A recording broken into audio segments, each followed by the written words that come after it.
What's up, fight fans? And we are back at it with another edition here at Round One Sports TV. I am your host, Edwin, and I have a special guest with me today. Once again, we're doing boxing and breakfast. I got Jose Rivera here from Chosen One Promotions. And Jose, introduce yourself to the fans.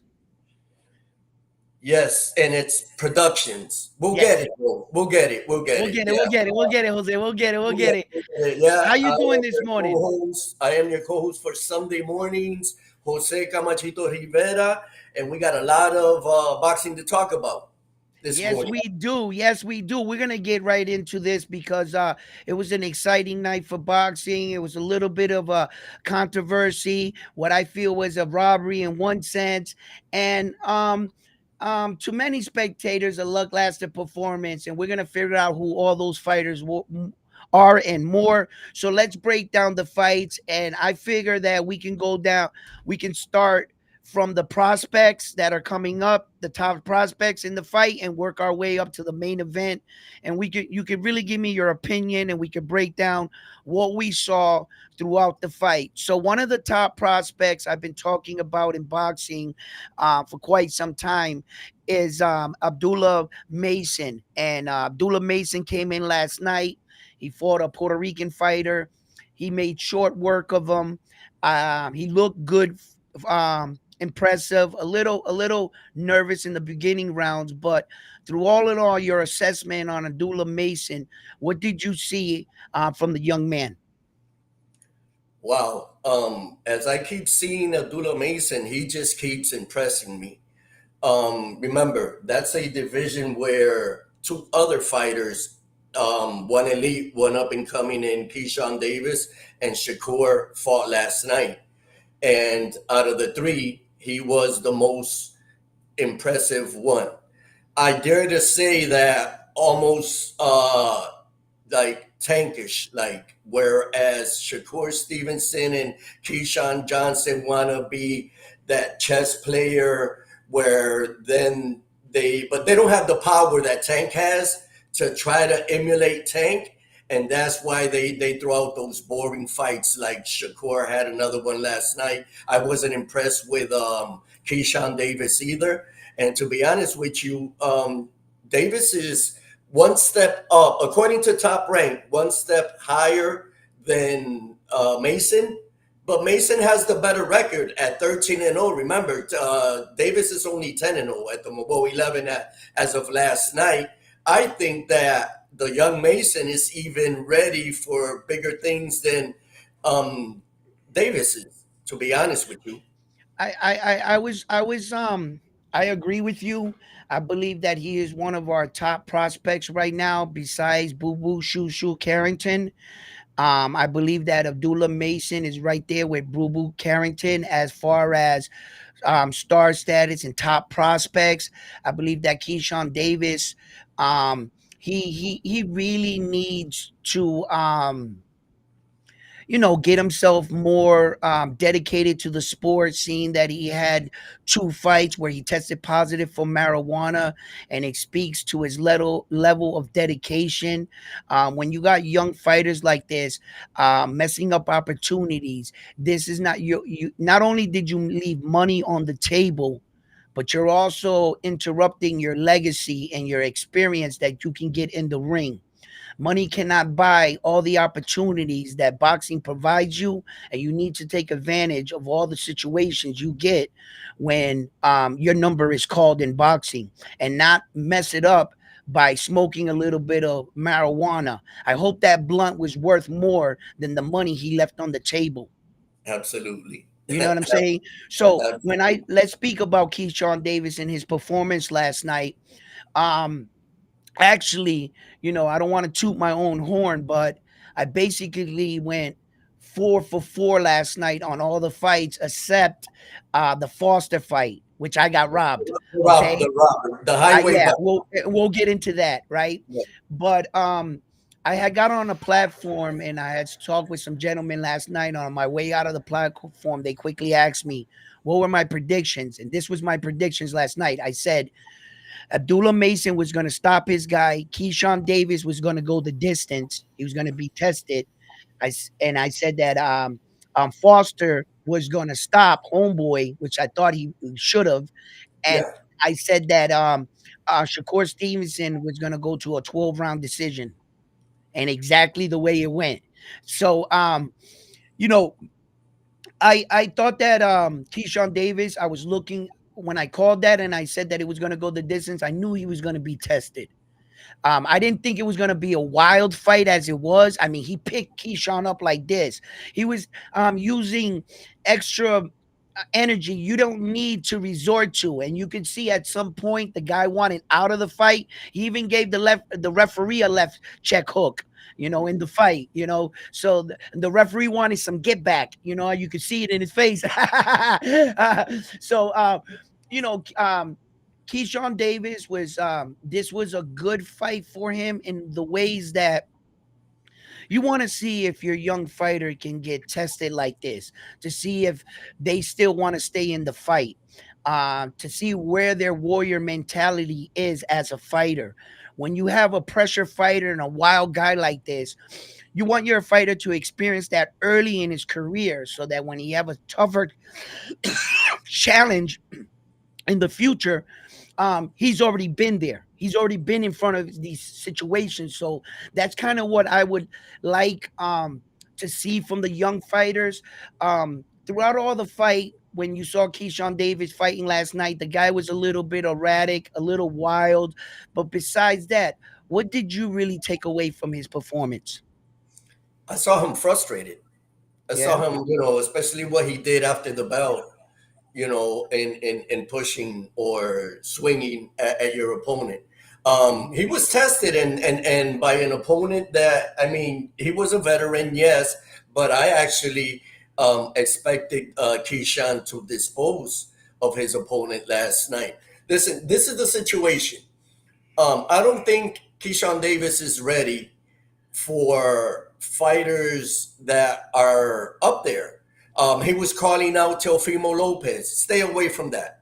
Stay away from that. You're not ready for Teofimo Lopez. As a matter of fact, Bomac, Keyshawn Davis's trainer, 2 fights ago, when Jermaine Ortiz fought 2 fights ago, they were mentioning a battle of Keyshawn. Was he ready for a Jermaine Ortiz?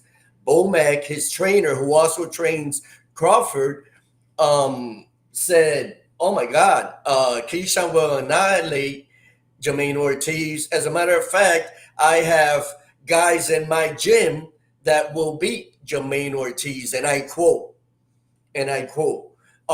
"You're not ready for a Jermaine Ortiz, and you're not ready for a Teofimo Lopez. So just take this W and keep getting better competition, but you're not ready for that jump yet." And that's the thing is that some of these boxers, right? And I talked about this, and the level of criticism that some of these boxers are getting due to the part in fact that it's not even the fans so much, it's the boxers nowadays putting all these pressures and these expectations on themselves. They're the ones that are getting in front of the microphone saying, I want this guy, I can fight this guy. And then when we call them out on it and say, hey, what happened, they want to get all like sentimental and say, oh, well, I'm just doing my job. Well, no, no, no, no, no. You said you were going to fight this guy. You said you were the toughest dude on the planet. You said you wanted all the free smoke. Okay. And then when they give you the free smoke, now all of a sudden you don't want it. You Right. see? And Right. that's just like when fighters stock is going down, I noticed that a lot of fighters have a tendency, or at least their management tells them, you need to attach your name to another big fighter. And I'm trying to tell the fans all around the entire world is don't buy into that Teofimo Lopez wants Terrence Crawford, because I'm gonna tell you right now, Teofimo Lopez don't want that smoke if it Oh, got well, blood in that's it. right. Okay. All right. He does not want that smoke. He's just attaching his name to a great one.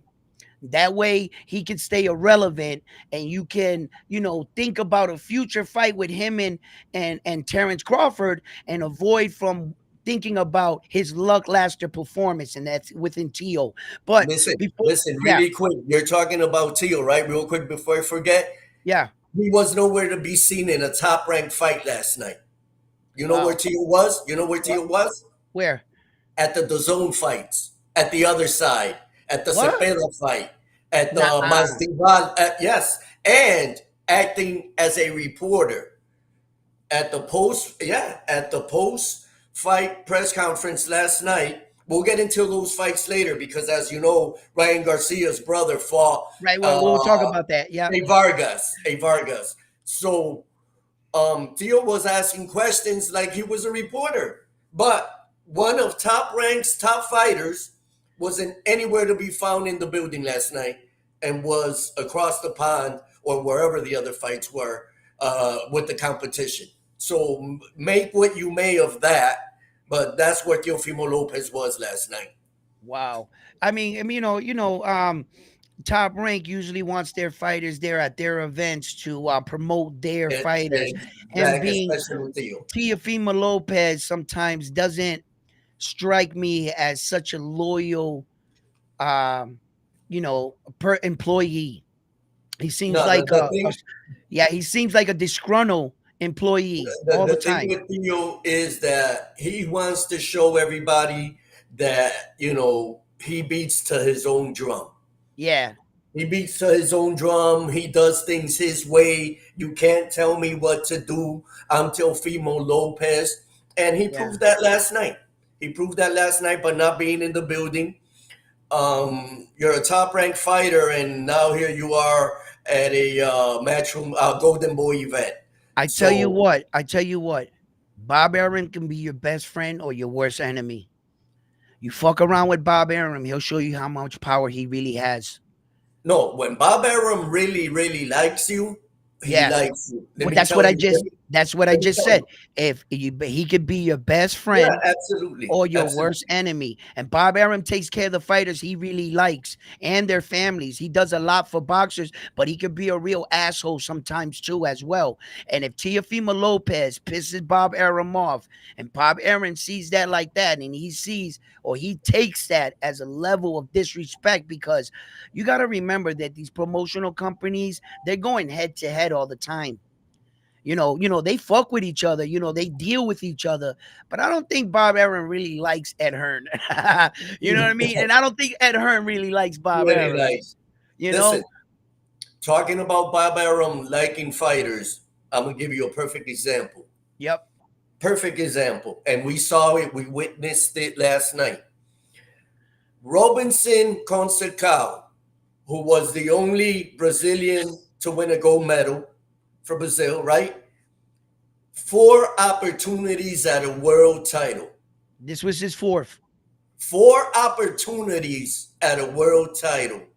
And they gifted him the title finally. He didn't win it the way he was supposed to win it. Now they gave it to him. They robbed Okay. they robbed the shock man last night. Okay. I'm That's Bob, okay. but that's Bob Aaron when he really likes a fighter. That's Yeah. the perfect example right there.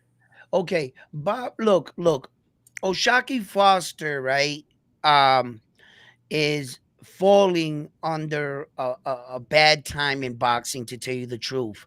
And what's happening is that our American champions, their warrior spirit is really being tested and questioned throughout boxing. Ever since Naoya Inoue made that statement that the American fighters don't got that samurai killer spirit to go in, Shasti Foster is showing that he's a talent that can fight, but not that type of talent where that he's starting to fall in the same guideline where Shakur, Devin Haney's, shit like that.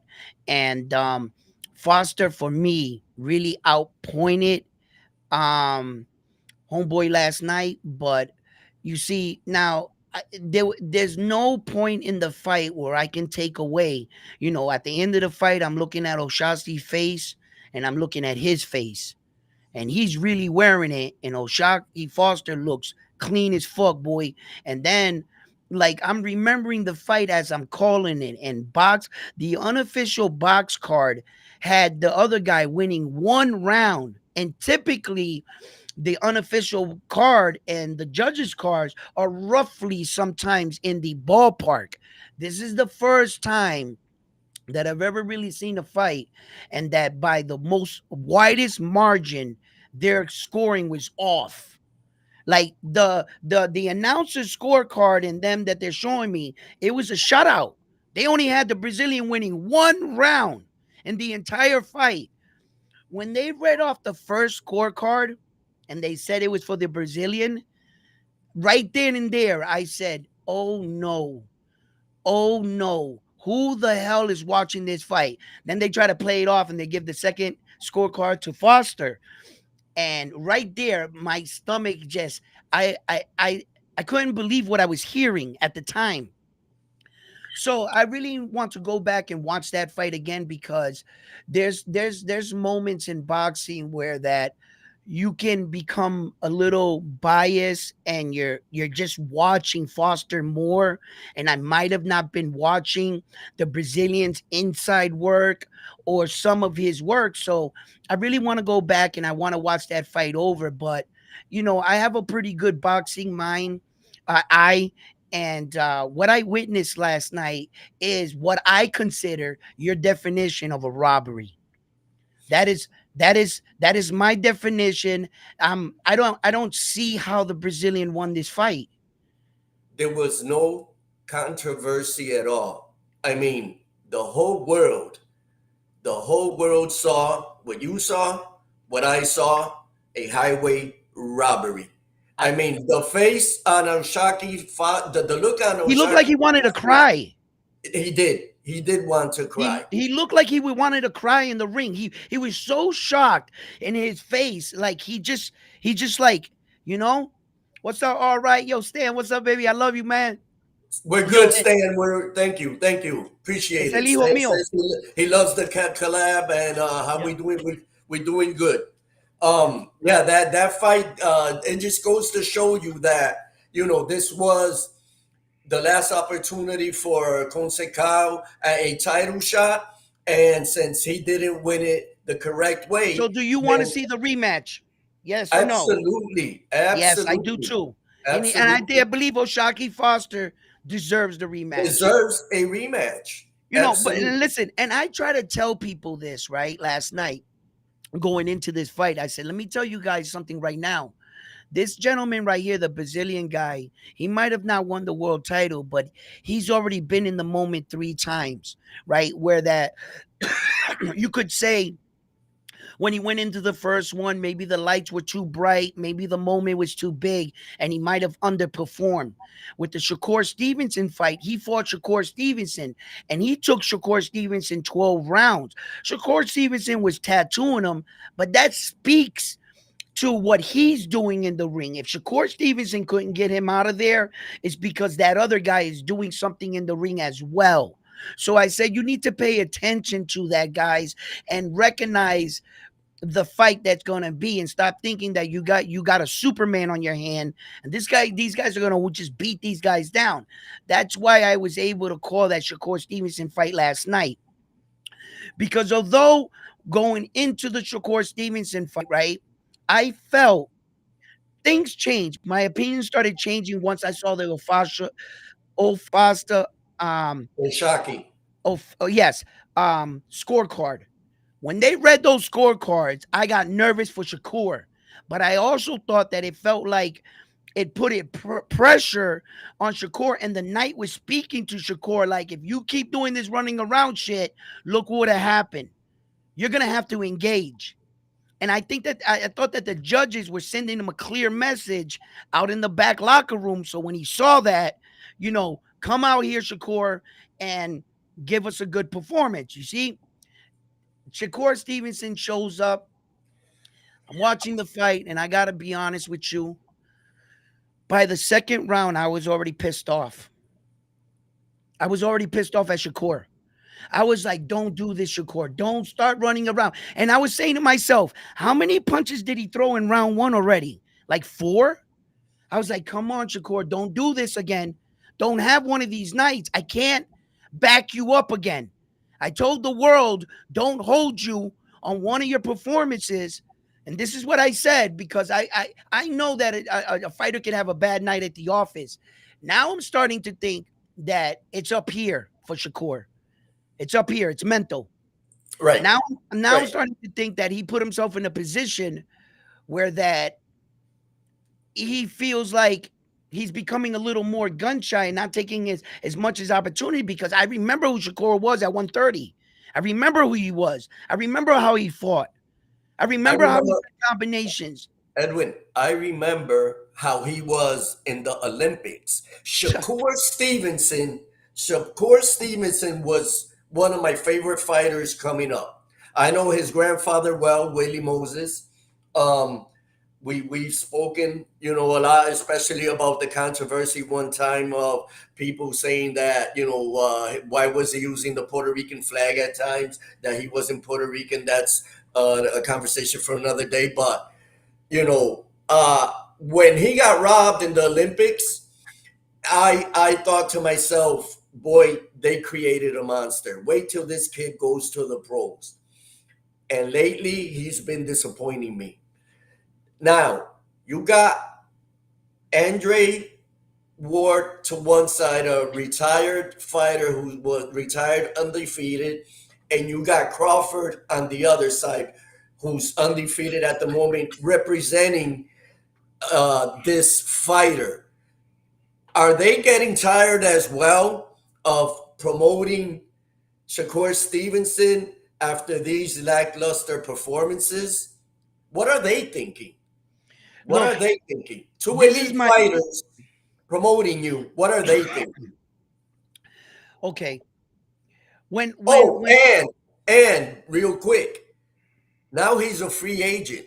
I know He from was, Top Rank so after this now fight, he was supposed to get it out of the stadium. out of the park in He order to was get This into was free his agency, opportunity well, to and he sell himself. right, exactly. Now look, going into this fight, the one thing that I was assessing was that when all these boxers box, who do they ask for their opinion on how they view the boxer, their peers, their fellow boxers? So all the boxers leading into last night had already went. The Tank Davises, the Teofimo Lopez, the Devin Haney's, the Ryan Garcias, and so forth and so forth. And after each fight, they always go and ask other boxers of how they assess their fellow boxers' performance.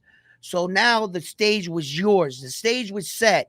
Not only are you parting ways with Top Rank, but you want to make yourself, a high top prospect for anyone else that's looking to sign this kind of superstar. So the night was yours, Shakur Stevenson. And I spoke about this. Shakur Stevenson had a lot to say about everybody else's performance. Devin Haney, Tank Davis, Frank the Ghost Martin. And now it was his time to show what was Shakur Stevenson about. And he goes out and he does one of these kind of performances again. I'm He not going to stunk it say he up. completely laid an egg, but that was not a dominant performance by before the 12th round and the decision was read. The fans were walking out of Yeah, the yeah, building, going yeah. to their car because they didn't Hmm. even need to be bothered with the verdict. You weren't exciting enough for me to fight the traffic. You know, when you're leaving a concert or something, you say you want to get out early, so you beat the rush. But when shit is so good, you say fuck the rush. It's worth sticking around for the end. Right, right. People Yeah, weren't even sticking around for the cards to be read. they were You leaving. you They were brought them leaving. no blood, no excitement. And how can you claim to be one of the best fighters in the world, beating your chest, when Javante Tank Davis is knocking out his opponents and taking care of business? Terrence Crawford, 10 knockout streak, knocking out his opponents, taking care of business. But yet you want to rake yourself among some of the top elite fighters and put yourself in conversations. Shakur Stevenson, you did this to yourself. You put this. Listen, um, Eddie Hearn was vocal about wanting to sign Shakur um, after this fight. I don't see Eddie Hearn signing him to elevate him. I see Eddie Hearn signing him to do the same thing that he did with Paro and and Subriel. um and Matias. Yeah, and get his belt from him. Exactly. Yeah. Because that's what Eddie Hearn does. He'll Yeah. sign you, but he got other fighters that I don't belong to think, him for yeah, years. yeah, and I don't think that Eddie. I know that. Look, in this sport, let's be honest. You're dealing with some of the toughest men and the women in the world. First of all, they can kick fucking ass, right? And on top of that, you're dealing with gangsters, okay? And you're dealing with guys that are in this sport. They're not necessarily your first class citizens. And I'm gonna tell you right now, Ed Hearns, for me, he's not really gonna go in bed with Jay Prince and company. Right, And that's Shakur Stevenson's promoter. So he would have to co-promote just like Subriel and his right, co-promoter, right, the thing that right. he Yep, got with Ed Hearn. that's right. And dealing with Jay Prince sometimes, I mean, he's a good businessman. I've never done business with the man. I've only heard, you hear the stories and everything. And I don't think Jay Prince is going to let Shakur Stevenson go. He's invested. So he would have to do business with him. You see? Yep. So anyway, on to boxing. Look, what'd you think about the situation with the Garciases and the bad look that they gave to boxing last night? Not only is Ryan Garcia under scrutiny for the 3 pounds, but his kid brother comes into the fight and misses weight by what? 3 pounds. It's incredible. Not only, let me tell you where the other coincidence is. How did he lose? Body shot, Liver shot. liver shot, body shot. Yeah. Same, same way his brother lost to Davis last time. Listen, no, no, no. And then you can see the quit in his eyes. And I'm yelling at the screen, kid, don't quit. Don't Don't quit. you quit. Don't Don't quit. you quit, Right, right, kid, right? right. But look, coming in overweight like that, and these kids are using our sport, um, kind of pisses me off because it speaks to not being a professional. Now, on that card, at least there was a ray of sunshine on that Nick Diaz card, right? There was one ray Mhm. of sunshine on that card, and that was Camille Moulton. Camille Motlin. Yep. That was the Yo, listen, fucking we got a teenager beating up a grown ass man men. twice his age. No, and this guy was smart. His intelligence in the ring, he wasn't no bum. I was watching the guy Camille Moulton was fighting. That guy was fighting. Camille Moulton was shutting him down, bro. He was Listen, shutting him, and he looked strong, bro. His once back, in a his neck, while, once in a while, you find a phenom. And it just happens to be that Mayweather finds them. finds Tank, him. Tank, Carmel. But from the moment that Carmel Moulton He find Mayweather. hit the pros, listen, Yeah, this kid only had 3 losses in the amateurs to start yeah, off. He only had 3 losses in the amateurs. But when they start with the 3 first fights he had, they were all undefeated fighters. He was 17 years old. He's yeah, 18 now.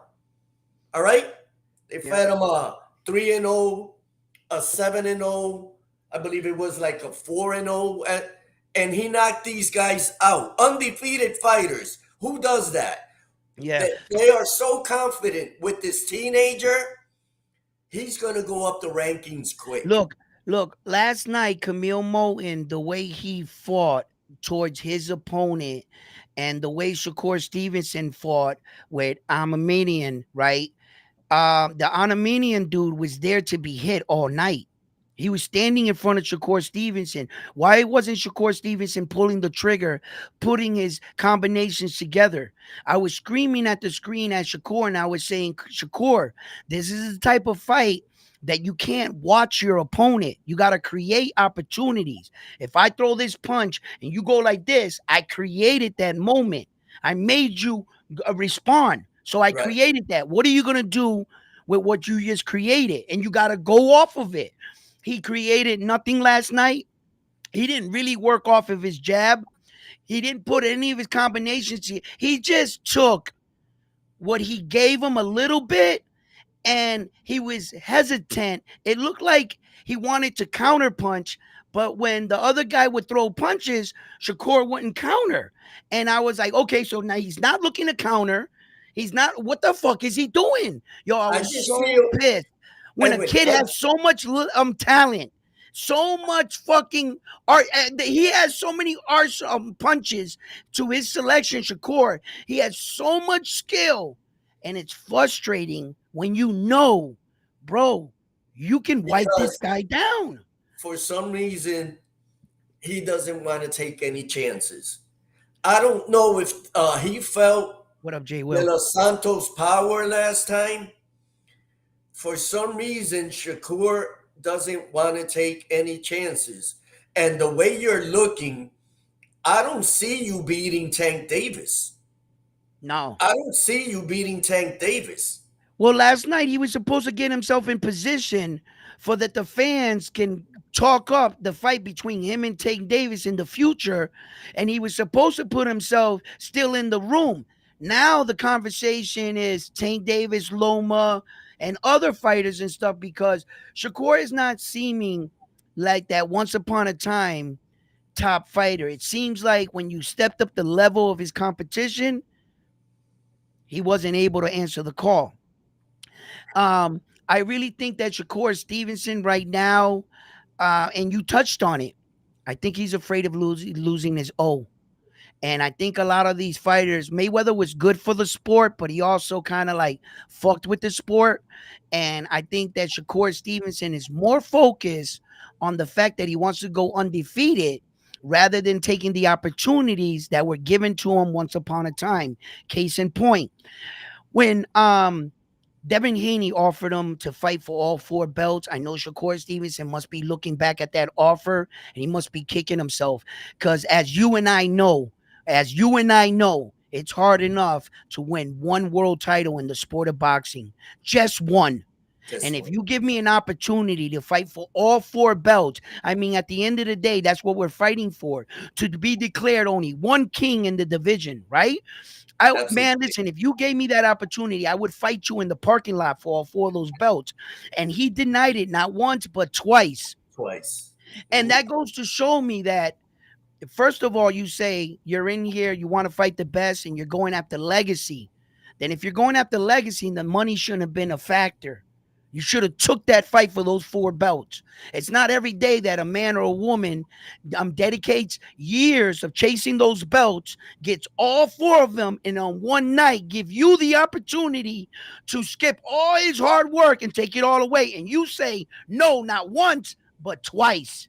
It Twice. doesn't speak and show me that Shakur Stevenson, you're that dude. Okay. Real fighters, real challenges would have accepted that. Great fighters like these men right here would have been all over that. Okay. And for you to pass up on opportunities like that, and help me make it make sense, Camacho. Help me make it make sense, right?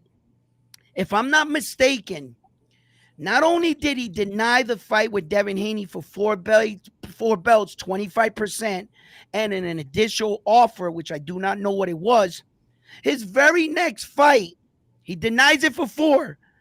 Devin Haney moves up, vacates the belt.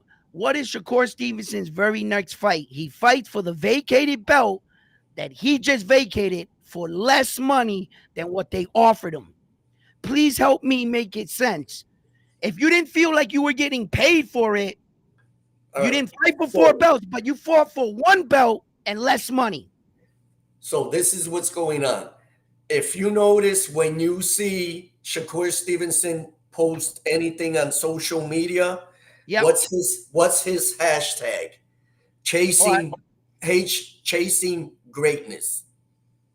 Okay. If you notice, Check out his Facebook, his Instagram, anything Chasing he'll post.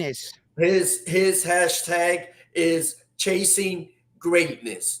He ain't Now, chasing shit. you hit the head on the nail on the head when you just said that he's trying to chase a Mayweather and Andre Ward, Right. a Crawford, two guys that are always next to him, two Three guys that undefeated fighters. undefeated fighters, one retired, one active. So I just think that he's afraid. He is afraid to either Yes, get he is. knocked down and touch the canvas because he doesn't want to go at it with anybody. Um, to be honest, I don't the kid has so much talent. The kid is a natural. He's been fighting.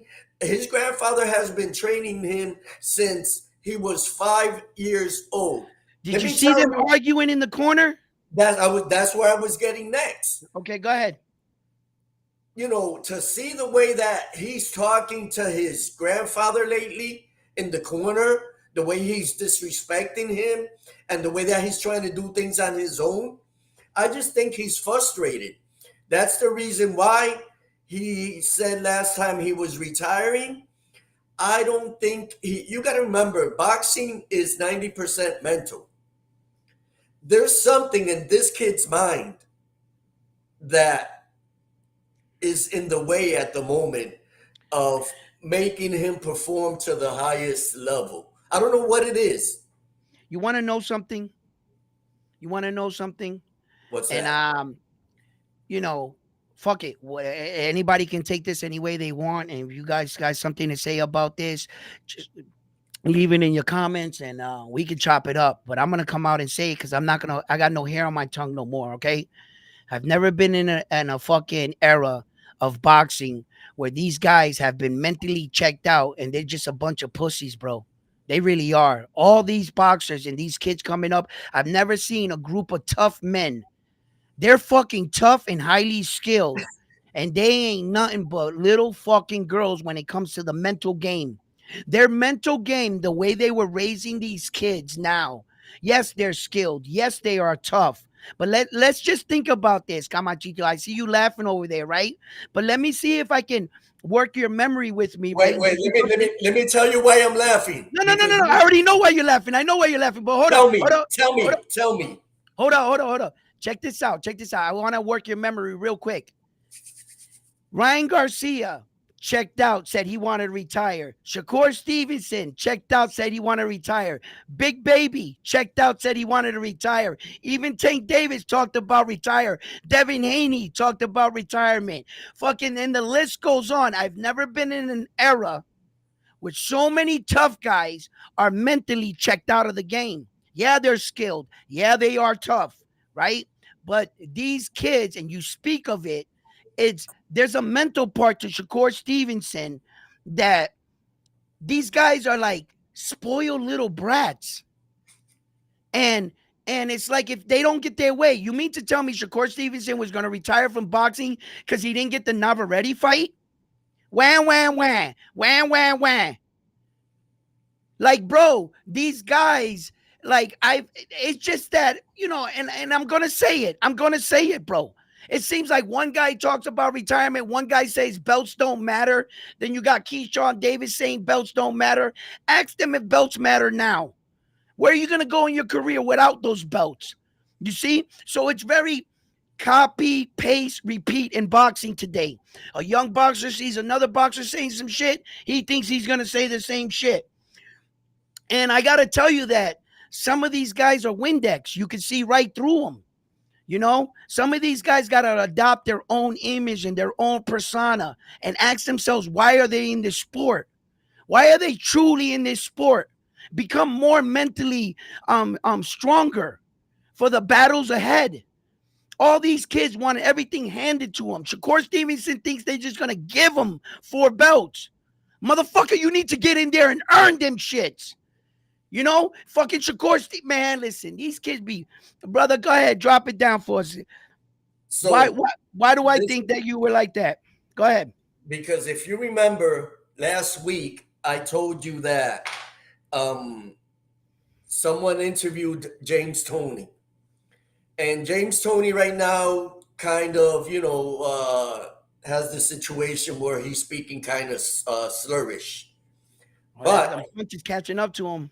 but he said this the pussy era. Did he? This the Did he? pussy. I told you that. No, You he. remember? Yeah, I told you that. I said, remember, they interviewed James Toney. He happened to be at an event for one of the organizations, top organizations about, Well, that and if then he they said it or asked not, him. that's how I feel. They That's how asked I him feel. about the fighters today and the That's what's up. fighters in Another guy his feels the day, same way. and his comment said, "This the pussy era." What the fucking man? Listen, it's the he truth. he came It's out the flat truth. And out if I and said offended it. anybody, you know what? If you're offended by what I said, go watch golf. Go watch golf. Because Yeah, we're in a sport that we're awarded by our aggression and violence. And we talk a little shit. I accept some shit talking. I have lines. You can talk shit about me coming into a fight all you want. Let's just keep my kids and my wife out of it. And we can talk all the shit we want. I'll look in your face, fuck you, let's go. Right? Like that's basic fighting shit talking. Okay.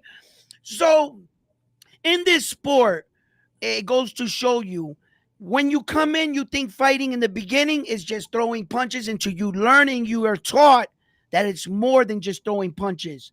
When you come in, you think that just aggression can get you through until you get into the sport and you need more mental fortitude. You need to be when everything is chaotic in the storm, in those moments when you're being attacked, you are taught to be calm, right, to keep your composure, to weather the storm, to not to panic. And you got to learn how to think your way through. These guys ain't thinking their way through. Up, shit got tough. Retire. I'm retiring. What are you teaching the next boxers coming up? right there. Your boy right there. All right, said, yeah. He said his era ain't afraid to fight. So somebody is saying facts. They saw the interview with James They did it. Toney, and he said it. That our era, we would fight each other. Didn't matter who it was. No, we This the didn't. this the pussy era, and Oh he's my right. God, it's so fucking. These guys are so much trying to protect these O's, and I talked about that when Subriel first lost. In a way, I saw that as a blessing in disguise because it set him free from the fact of trying to be perfect. And you want to know what the ironic thing about this whole situation is? That these kids are protecting a record that in actuality, there's no award to it. There's no retiring undefeated is a personal thing. Show me where they say in the Hall of Fame or any award ceremony where they called Floyd Mayweather up to the podium and was like, "Here's an award for your 50-0." Any fighter can do that shit. That is not an award you're judged for, but that is the one they mostly protect. Go figure. They're not going after awards that you're judging the Hall of fucking Fame for your Right. hard work. You know what Hmm. they're chasing? A fucking personal that is just personal to you. That's how backwards boxing is right now. Okay? When you go to the Hall of Fame, you are judged by the belts that you win. You're judged by real records, real weight divisions, how many times you go up, how many champions did you fight. Those are real statistical records. Being undefeated is not a record. Right. And Right. and this is what these fighters choose to protect. That's what I'm telling you. Look at the mentality of the young fighters. They're fighting for the wrong things. You're fighting to protect something that in actuality is only personal to you.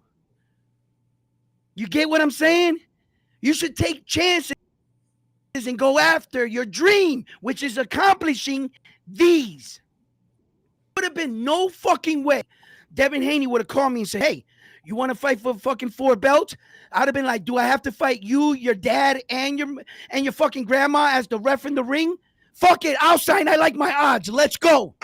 Where do I sign? Where do I sign?" Like, bro, I Absolutely. mean, That's all I would live for. To get them all. When Naoya Inoue walks in the weight division, anyway, his last two weight divisions, there's only one king in his weight division. That's him. He good went around, collected all belts. He's stingy. He don't like no one else to be called champion. There's only one champion, and that's me. Right? He went to the next weight division. Same rules gonna apply here. There's only one champion in the building, and it's me. Let's go. Give me all them belts. He ran them all. He ran the table. You see, that's a fucking champion, bro.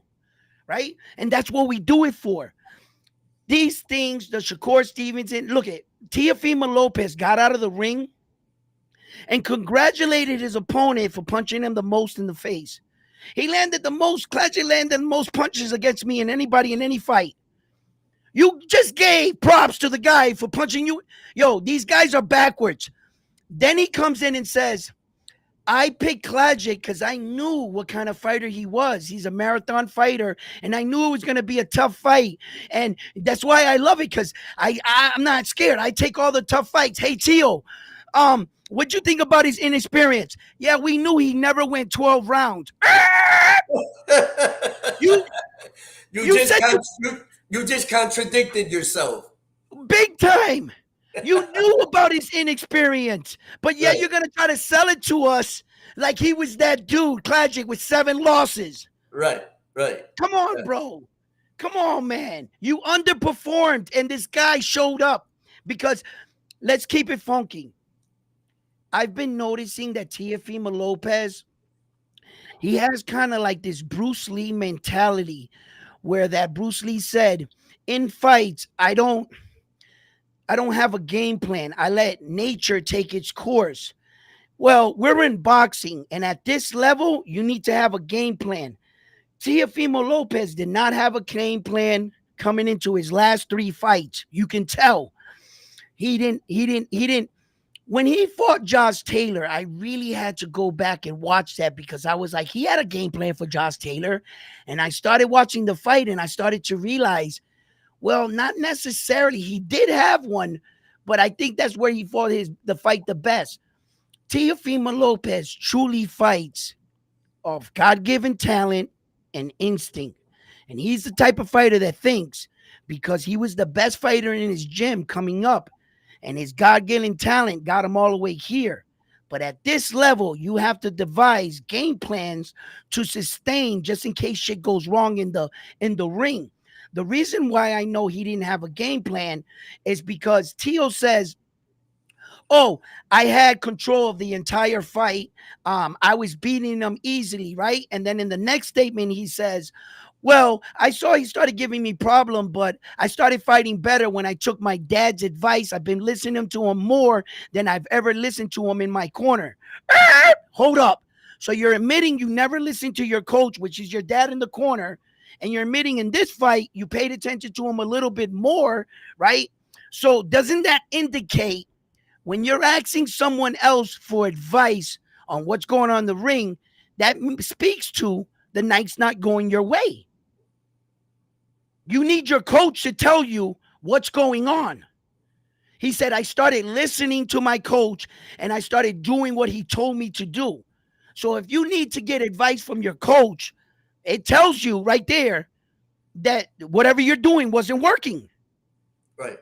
Another fighter that we haven't mentioned yet, and that Teofimo was in the building witnessing. He had a great performance, actually, because the guy that he fought was no tomato can, was William and Camarón Cepeda. To dispatch in the 3rd round of the opponent that he beat yesterday, I tip my hat off to him, because that he was supposed to give him a battle and he didn't. He disposed of that opponent. Cepeda throws a lot of punches. You saw that last night in the fight. He's a volume puncher, tough Mexican fighter. His body attack is vicious. And maybe that's why Teofimo was in the building. Who knows? He might want Cepeda to fight. Yeah. But why didn't he get in the ring? Why didn't he get in the ring like other fighters when you want to challenge someone? Yeah, I mean, Tio has enough star status to say, yo, I want to Yeah, get in but that ring. yeah, but he can't do that because now you're in Oscar de la Hoya's building. You're not in Bob Arum's building. You You're can't right. disrespect and do You're right. anything without de la Hoya saying, you know what I mean? Maybe he told him, stay humble. Let's talk about a fight with Cepeda. Chill, enjoy the fights. Act as a reporter if you want for the post conference interviews, like he did. I'm pretty sure you'll find the video somewhere later on, or you'll Yo, see that's it. crazy. He wasn't at the top ranked fight, man. No, How does Bob Arum feel about that? yeah, that's a good question. That's a good question. Your top fighter wasn't in the building for these fights last night. All right says they can lose their role and come back and be bigger, uh, um, even be bigger than they were undefeated. Like, well, look, when all right, when it comes to that, you guys, right, in this undefeated situation that we've been talking about, you're right. You're right. Uh, Fighters can lose their O and even come back stronger. You know, they have a tendency of some fighters, but some fighters, once they're beaten, there's this mental part that you see them lose again and again.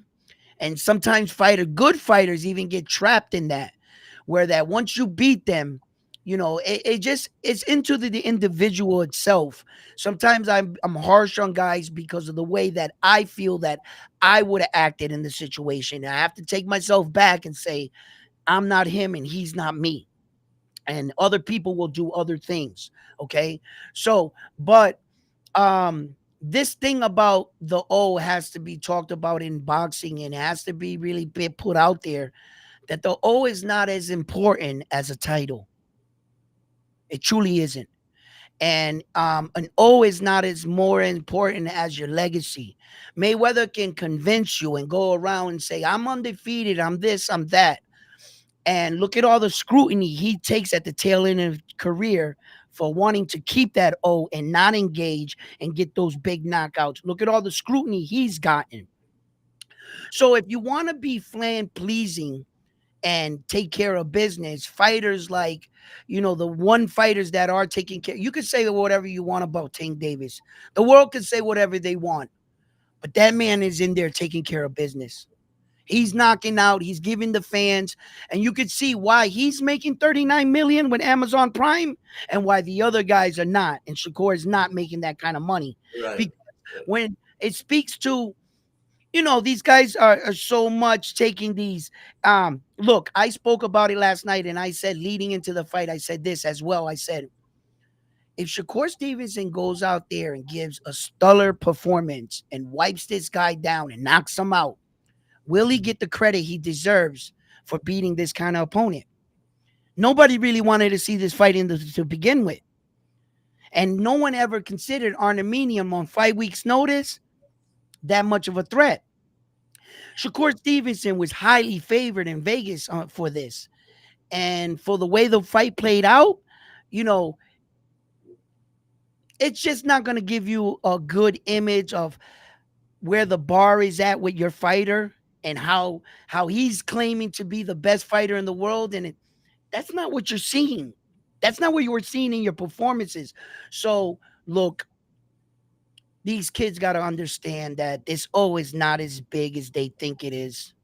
That the opportunities that you get, and it's up to your performance. People pay their hard-earned money to go to your fight and travel, go through hotels, fight through traffic just to get there, and at the 11th round, get up and walk out. That's not what I'm paying my hard-earned money for. That's not what I argue with my wife to And tell her I want to go to the fight. to be honest, this is why Shakur only fights in Brooklyn. This is why he only fights in that building because you know he's Newark's favorite son, and they don't travel that far. They'll go right there next door to watch him fight. Whether it is he doesn't do what Tank does. It doesn't matter where Tank fights. He sells out. I've seen Tank sell out in Vegas. in California, in Yeah. DC. I've seen Tank sell out. I don't think Shakur sells out in any other place but right there in your backyard. I think. And Yeah. and they're getting tired of it. And Yeah. they're getting tired of it. As you I think. saw last night, I think Shakur they're getting Stevenson tired. needs a dancing partner for his next fight. I don't think he can carry the show himself. I think he's going to need a good dancing partner because Shakur Stevenson is not going to be able to sell out the arenas. He's slowly putting himself in a position with Teofimo Lopez and Devin Haney that's not selling because of what? Because of lackluster performances. Right. Well, you know what? Let's see what happens now. Let's see what they decide to do. Who they're gonna sign with. Um, and I could tell you once I see who he signs with, by the fighters that this promotional firm has, I could tell you if it'll be a great dancing partner or not. Because Quiet is kept. Quiet is kept. I heard it through the grapevine. I haven't reported it or said anything on it because the source that I heard it from. I'm just learning who he is. So let's see how good he is. But from what I heard, Shakur Stevenson is back in negotiation with Top Rank again. I've already heard it that this was his last fight, and that Bob Arum and him just a couple days leading up to this fight that they were negotiating another contract. There's nowhere else for Shakur to go. What are you going to go to Ed Hearn, the PBC? You know what I'm saying? There's nowhere for him to go. He should stay with Top Rank. yeah, but listen, Eddie Hearn is one of the smartest promoters I've seen. All right, He is. these guys think that they're signing with Matchroom because they're gonna be an A-side fighter for Eddie Hearn. In all reality, Eddie Hearn has his stable of fighters already, Yeah, I know. especially across the pond. He's The a people. belt collector. He's a belt collector. I wouldn't go with the PBC right now, for two reasons. You think that going with the PBC, like the brothers going with the brothers and Shakur Stevenson going with them, that they would treat them good or anything like that. Sometimes fucking with your own people can be costly. Sometimes you got to go with someone else that is about respect and shit like that. And the second reason is PBC's rebuilding. They're rebuilding right now.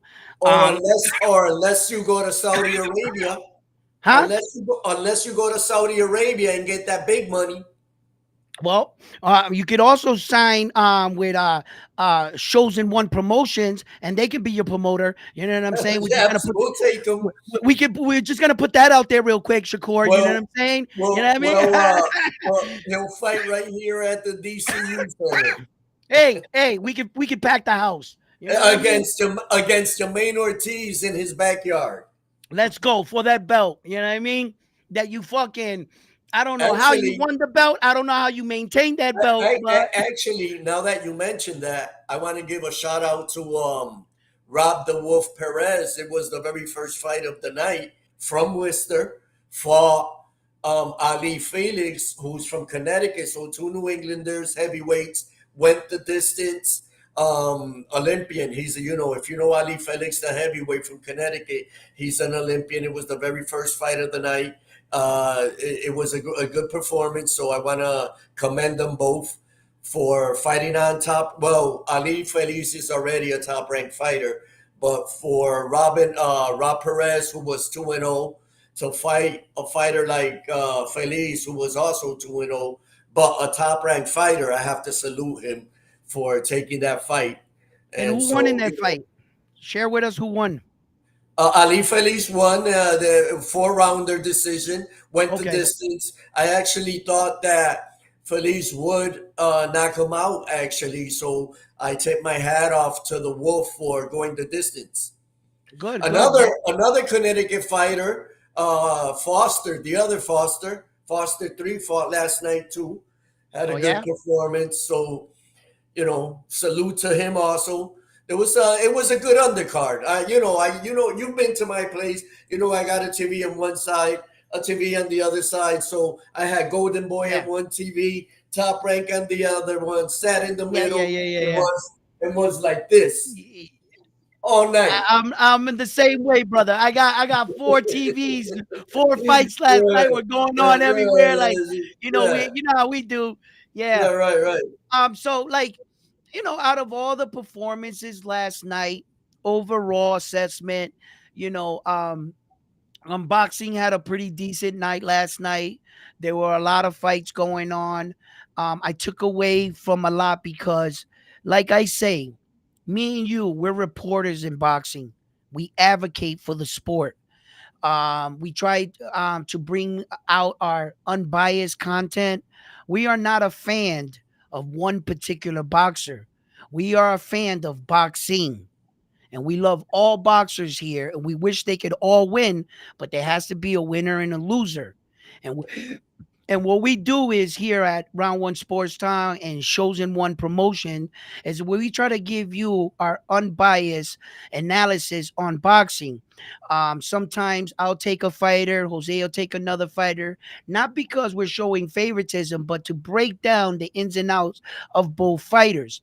So while we speak here, I want you to know that we are not fans of any particular fighter, and we're not paid by anyone.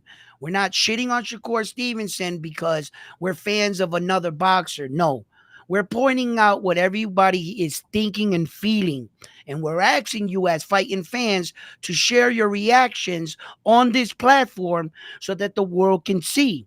When you come to our show, and as my show as well, here's where you get your opportunity to give your comments and your feedbacks.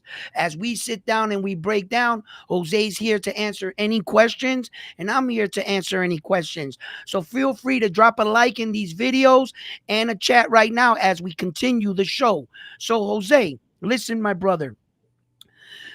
There's a lot of good fights coming up this year, and some of the top fights. Talk to me, right, about where do we go now here from boxing? What would you like to see next? Who would you like to see? We know we got the Jerron Boots and it's coming up on the 13th. We're going to talk about that. Where does, I mean, look, where does Devin Haney go from here? What's he going to do with that belt? Where does Subriel Matias go from here? Where does some of these guys go in some of the big losses of the year? So let's start off first with Subriel Matias. Where is Subriel in a good world, and who would you like to see him fight? I would actually like to see the rematch in Australia. Perfect. Liam Paro versus Subriel Matias in Australia, where the pressure now is on Liam Paro in your hometown, just like what Subriel Matias went through. Mhm. I would like that. Where does Devin Haney go from here? In a good world, who does he fight, and who do you want to see him up against? Ah, that's a good question. And now, sitting on the shelf waiting for Ryan Garcia for a year, wouldn't that let you letting another man dictate your career? Absolutely. Shouldn't you be in the ring, being active, waiting for him to return? So, if you're thinking about, yes, the rematch with Ryan Garcia, but in the meantime, while we're sitting on the shelf, what do you think he should do if he gets that rematch? Well, we already know that he said he's taking the year off. So, like you say, you're letting Ryan dictate what you do. I would I would fight the whoever the top fighter at 140 is for Matchroom, which who is it? Liam Paro with the IBF belt. So, if Subriel can't get that title, then make the Haney Liam Paro would make sense for Matchroom. Hmm. You know what I mean? Because Prograis is fighting Catterall. Those are the other Matchroom 140 pounders. Who else do you got that could fight a Haney? Yeah. Um, what is another big step you think for some of our top prospects right now? Um, you know, like Look, do you think Abdullah Mason right now is ready to take that next step, or do you think that he needs a couple more fights to really prove himself in this division? Sometimes you have a prospect, and see, what I want to get to is this. This is the point I want my viewers to see: is that the difference between Devin Haney, Tank Davis, Teofimo Lopez, and Ryan Garcia is Devin Haney dared to be great early, and he got there first. He punked Loma for his belt, got emailed that belt, and then when all these guys attacked each other, and Tio fought Loma, then Tio fought George Camboza and lost to him. Here comes Devin Haney, slides right in and becomes king of the division. And they all had to sit at home and watch him with all four belts. You see? So what I'm getting at is, at what point do you feel that some of these top prospects could be ready? Because when Naoya Inoue came into boxing, he was 19. In 1 year, he secured a belt. I know that you want to protect your fighter and you want to bring him along well, but when do you take off the training wheels and you say sink or swim? It's either you're going to do it or you're not, kid. There's some of these kids right now that have pretty remarkable records: 27 fight, 30 fights, getting their first crack at a world title with 27 fights, 30 fights in, which is typically right. And then you got your exceptional athlete that early in their career, like at Medalia, MJ, he scored like Oscar Collazo from Puerto Rico. Very small amount of fights, quickly put him in against the champion. Sink or swim. We have questions like that against young Xander Zion. When do you put in Boo Boo Schuster Carrington for a world title? When do you take a risk with these kind of fighters and these young top prospects? And who do you see out of all the prospects do you believe is going to fight first for their first world title? Do you think it'll be Boo Boo, or who do you think? All right. So Abdullah Mason, as Timothy Bradley was saying last night, is a double stamp prospect. When Bradley tells you that he is my number one double stamp prospect, Bradley is telling you that he is ready for prime time for the big lights. But I also have other fighters that I'm watching right there with Abdullah Mason. Emiliano Vargas is one of them. Emiliano Vargas, El 11 and General, El General. he's 11 and 0 already. Let me tell you another one. Troy Isley is Fought the another other kid. night, last Saturday. He's 13 and 0. Good Right? performance. We spoke last week about Rohan Polanco. The Dominican He's fighter, 13 and 0. strong fighter. 13 and 0. Here's another one that's 13 and 0 also. Tiger Johnson. So these are all kids that are And which one you think 11. is ready for a world title? Out of all of these fighters, I believe the most gifted, and if they were to feed him a world title right now, I wouldn't be shocked, is Abdullah Mason. That kid is nasty. I respect it. That kid is nasty. That kid is, listen, I'm impressed with that kid. What about Andy Cruz? He's older, but he does have a small record. He is an Olympic Cuban. He's 28 years old. He's a lot older than these young kids, but his record is small. And then you got young Xander Zion from Puerto Rico.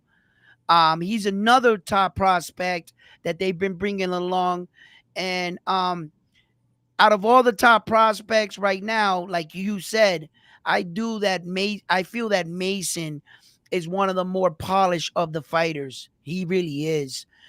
He's and doing and and and the thing is, the weight division that he's in, yeah, I like it the too. weight, the weight division that he's in, and you There's just saw, opportunity. You just saw Keyshawn Davis right now in that same weight division, Yeah, the performance he had last night, and he has less fights than Abdullah Mason. yeah. You see, And the thing I like about Abdullah Mason is I saw in the beginning in the first round he had a little nervous energy, but he quickly got into the fight once the guy got a little shot on him that kind of wakes most fighters up and they spring into action. It's like you turned him on. You shouldn't have did that, right? And some of the things that I watch young Abdullah Mason do, some of the things that he's doing in the ring, it would take years to teach most fighters. It would teach years to get your absolutely, fighter to do what he's doing at that age right now. You know, so he's really far along when it comes to understanding his distance management and his range. Abdullah's really good with that. He's good at finding the target. He's still young in the fact of the way the body moves, the human body, and what a person can throw and things like that. Um, there's some fighters that were really truly gifted, like this gentleman right here. The one thing that no one really talks about is that he understands movement. He understood if you go like this or you go like this, you're only going to end up here. If I take away this arm, you only got one arm here. If you can't fight going to the right, there's certain movements on the human body, and there's some of us that are more athletic than others, more standstill, flat-footed fighters than fighters that are on the balls of their feet moving around. And that comes to mobility as a flexibility on a fighter. That's very important to know when, and it comes to speak to angles, not always going in the straight lines. When you can understand some of these things as fighters, some fighters are so gifted, they don't even realize they're doing it. They were just born like that. They just figured it out. right, They're just natural fighters. They just right. figured it out. They don't got to be taught. You ain't got to tell them to remember it. He's just doing it. See what I'm saying? So when you got gifted fighters like that and they really work off of that, that's what I like about Dula Mason right now.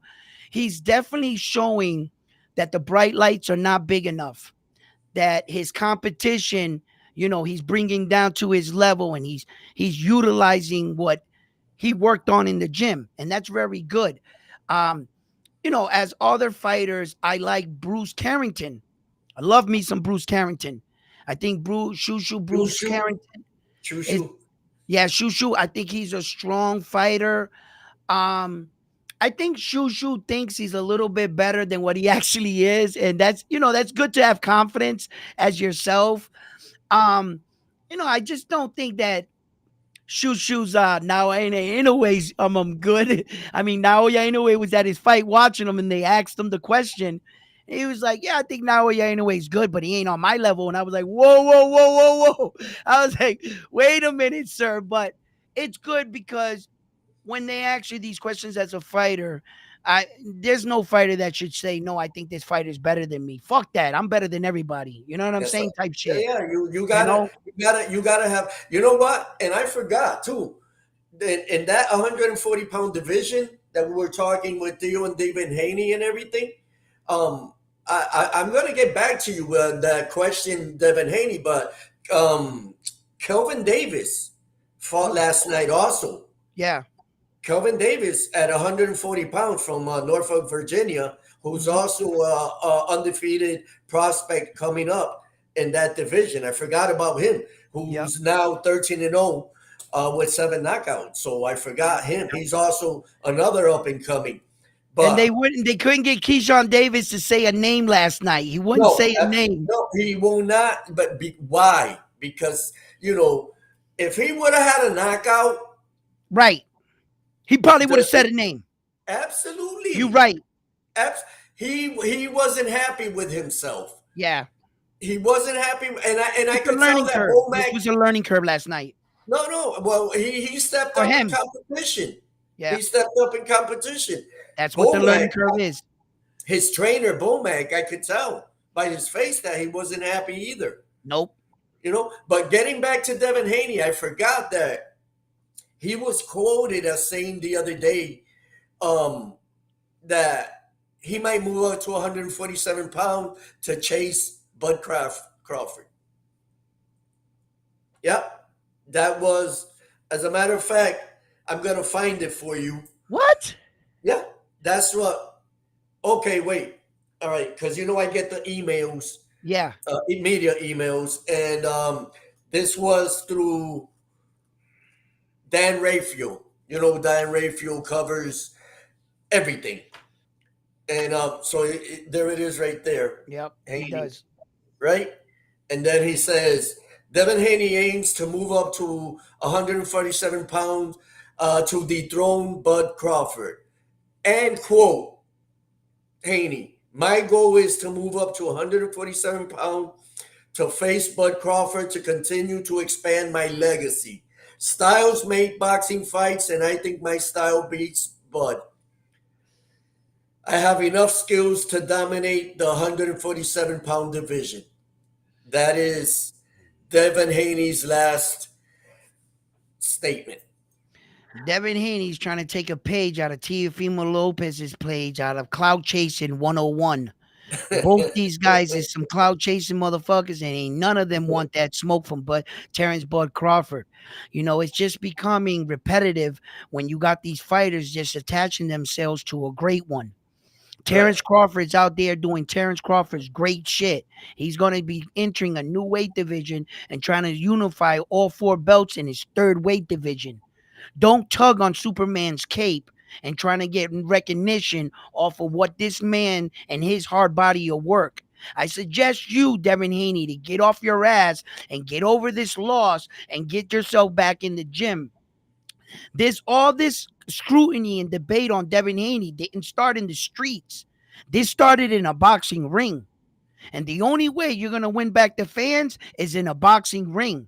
Why don't these kids do a little bit less of this and do more training, right? And really put themselves. Why is it that you got to talk about another man 2 weight divisions up? Why don't you talk about the guys in your own weight division that are standing in front of you? Why ain't you the WBC champion anymore? There's a lot of things we could say about you. Devin Haney needs to stay focused in Devin Haney's shit, and he needs to stay in his lane because Devin Haney has his own scrutiny to worry about. And then he's going to type up this morning, oh, let me take a page out of Teofimo Lopez's. Everybody else is saying they're fighting Terrence Crawford. Guess what? I'm going to fight Terrence Crawford. right, Oh, my right. God. Like, nobody can see through this bullshit. Brother, stop trying to build your name and make it irrelevant. That's not how you do it. The way you make your name irrelevant and the way you win back the fans, go knock someone out. And Devin Haney seems to be wanting to win public opinion rather than a fight in the ring. And that's where these kids, and I say that their mental is checked out because they're fighting too many and arguing too many points that in actuality don't have any significance. What you say out of your mouth doesn't make you a tough guy. It's what your performance is in the ring. And listen, look, man, these kids want to fucking argue on social media and think they're going to win that battle. Let me ask No, you something. Let me ask you fuck something. out of here. Um, Canelo, Canelo, right? So first, um, you know, they take the September date from him that's supposed to be the Mexican Independence Day. He fights every year, Cinco de Mayo. Then next September, he fights Mexican Independence Day. Um, I really don't want to see that fight with, my fellow countryman, Berlanga. Now they're talking about um, Jesus, I forgot Junior. His father used to fight. Oh, Chris Eubank Jr. Chris Eubank, yeah. They're talking about Chris Eubank Jr. So why the hell can this fight between Benavides is so hard to make? What is the problem? Okay. My biggest assessment on that whole Canelo Alvarez and David the Monster Benavidez, it's been a roller coaster ride. and I've been all over the place, but up I came to this conclusion where that I believe. You see, here's the thing: when David the Monster Benavidez 3.5 years ago first started calling out Saul Canelo Alvarez, in reality, he wasn't ready for Saul on the low, and I'm gonna say that between me and you. I hope nobody else hears me, right? Right? And he wasn't ready. He wasn't ready for David the Monster Benavidez. Is what happened was I was enamored and in awe with the way he threw punches and the variety of punches he threw that I never actually looked down. When I started to study his footwork, I realized his footwork was trash. And David the Monster Benavidez, his footwork, and I think Saul knew that. So in the beginning, I don't really think he was that. He fucked up and let David the Monster Benavidez get a little bit better with each fight, and his footwork started to coming along. Speed things up to present date today. I think that Saul Canelo Alvarez realizes his $1 billion fight, just like Floyd Mayweather has the record, his $1 billion fight is David the Monster Benavidez.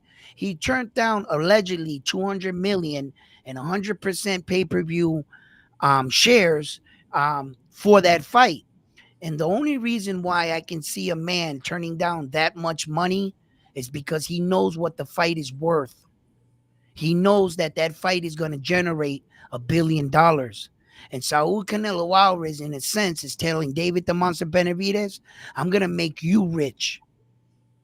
Okay? If you wait up, David the Monster Benavidez, your cut is going to be 200 million. Never mind what mine's is going to be. And they offered him 200 million. And when you start to like, I started to like really break it down like that because Saul Canelo Alvarez has denied multiple, and I mean multiple offers from multiple promotional companies. And when the Saudis stepped in and threw around that $200 million mark, and I saw that Saul Canelo Alvarez didn't flinch. He didn't flinch at 200 million. Like anybody else in the world would have been like, 200 million? Let's go. And Canelo stood there like this and was like, you want payday? You want payday? You get nothing. Right? And he shot that shit down. And then like a lot of people took it that Saul is scared. And in the moment, my emotions and my feelings, I become a prisoner in the moment sometime, and I start to blur out things that I don't really think through. Like Saul is actually scared of David the Monster Benavidez. That is so much bullshit right there. Saul Canelo Alvarez is a decorated world champion in professional boxing. If he was ever scared of any man on this planet, he should pack it up and fucking try figure skating. Okay? You're not going to convince me that that kind of man as a world champion is afraid of any human on earth. They're born fighters. They're meant to fight. Now, so fear? No. He wouldn't be in this sport if he was scared of anyone. Now, knowing what he's worth, knowing what the fight is worth, knowing his value, holding up until he gets that dollar amount he was searching for.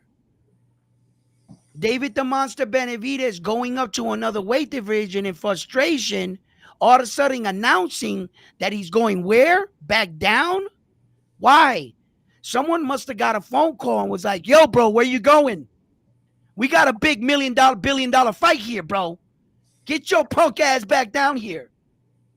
Right? And the world is speaking on emotions. We're mad. We're fed up because we haven't got the fight. But there's a business aspect to boxing. And the business aspect to boxing, Canelo Alvarez knows what he has. He has a fish on a hook. He has a big one. So, real quick, we are going into an hour and a half. So, yo tengo que irme ya mismo. All I right. got a noon Look appointment. at who steps in the building, Mill City Boxing. How you doing, brother? How you doing? We've been here No, chopping it up. Hey, Mill, yo, Mill City, Mill. Mill City's on. Okay, Yeah, okay. he just dropped us a little shout out, a little love right here. You That's what's know, up. That's what's up. Another New Englander in the house. Yes, sir. Saludos, saludos. All right. So really quick before I leave, there's only two fighters I would like to see Canelo fight. I don't want to see him okay. fight anybody else, especially Berlanga. That I don't want to see that. I don't even want to cover that if it happens. Now, there's only two fighters. Benavides being one of them. The second one is the Cuban. Okay, Dangerous. David okay, Morrell. David okay. Morrell. Now, David Morale's last fight, his last performance, you know, I don't really hold fighters too much to a lackluster performance or and things like that. I've always said that David Morales and David Benavides would be an awesome fight. They're kind of like two mirror images of each other, and they kind of do similar shit. Um, and I would like to see that fight, in fact, right there. But yeah, the real interesting fight. I love your picks on who you think is going to be next for Saul Canelo Alvarez. I'm in agreement with you on those picks. Um, Look, as of right now for boxing, the reason why we watch boxing, we watch it. Some of us watch it for the knockouts, the blood, the entertainment. Some of us are fans to the sweet science, right? Yeah. And you know, we're competing for world titles. We're competing, right? And at the end of the day, right now, USA is not in the lead. Japan has 10 world champions right now, and they are currently leading right And now. four in one division only. Yeah, and one guy got 4 belts. It's fucking ridiculous, okay? So the Japanese are really showing that their level of dedication to the sport. Now, I know that they're not going to catch us when it comes to world championships overall. I mean, it's not even close. We have like 469 world championships, and like the next available countries like at 130 something. So at some point, we're going to have to draw a line in the sand, right? And kind of like accept that all the other countries are getting world class training, and let's see where the best fighters in the world come from. US right now, we just lost Foster's belt and we lost Subria's belt because we got to count the Puerto Ricans with, they're our brothers. So they're American belts right there as well. So Right. we lost 2 more belts. So when it comes to what's important, the gold medals, these are our sports gold medals, to put it in layman's term. You see what I'm saying? And we don't have any gold medals at 118. We don't have any gold medals at 122. They're all in Japan. All those belts are over there. We need to bring these belts home. We Right. just lost Foster's belt to the Brazilians. That belt is on its way on a plane to Brazil. Handed. Handed. All Here you right. go. So so Handed. so so this is why we need and I watch our young top prospects coming into the sport, and I want to see where boxing and where its future lies. I think it's very promising. We're headed in a good direction. I believe the next wave of young men will become world champions, and America got to get their shit in order. Okay, we lost the Jamel Charlo twins. We don't have them no more. We don't have a heavyweight champion. We don't have a cruiserweight champion. Okay? We're fucking getting smashed right now when it comes to these fucking belts, bro. And America needs to get their shit back in order. But it's tough being an American champion because the Americans can see, we're spoiled. Okay? We're used to seeing all this. So when we get a young kid that's coming up kicking ass, it's hard to impress Americans. And that's why a lot of Americans don't support our American fighters, because we've seen it before. You hear those fans, they haven't even transitioned from their old fighter. Oh, Right. Floyd Mayweather to beat this guy. Bro, you hear those guys all the time, right? You got to evolve with the sport and accept the new guys that are coming in. because those are the guys that are next that are gonna hold the throne, hold the torch for us. So America really needs to get their shit together, start going after some of these belts. The next American belt that's on the line is Jerron Boots Ennis's belt. He's the next man up for America. That's right. Okay? So, Yeah, so yeah, Tank Davis, thank you, brother, for fucking representing, nigga. Like for real, bro. Keeping one of those belts here. Like some of these fucking guys, bro. And Devin Haney lost his belt. We lost that one. So look, we gotta get our shit in gear. America gotta go after these belts. We gotta preach to our kids that it's not about the bling bling. It's about the focus and the level of dedication in these gyms. And some of these top young prospects are gonna have to come and save us. They're gonna have to come and save us because it doesn't seem like some of these guys are keeping it. Terrence Crawford, my brother, come on, you know. So we got a lot of boxing to talk about, and this is what we do it for, and that's why I watch it. You know, for the competition, for the love of the sport, and I always like to see great fights. You know, so yeah. Absolutely, guys. I see your messages. Hey, listen, Camachito's got to get out of here. so We got to listen, wrap this show up. so Go ahead, really quick, Camachito. really quick. I enjoy Sunday mornings and briefing, boxing and briefing in the morning. I look forward to it. You know, we're gonna chop it up every Sunday morning. So, hey, smash the subscribe button. That's the only way. Absolutely. The only way we're gonna grow is if you, si ustedes apoyan, if you support.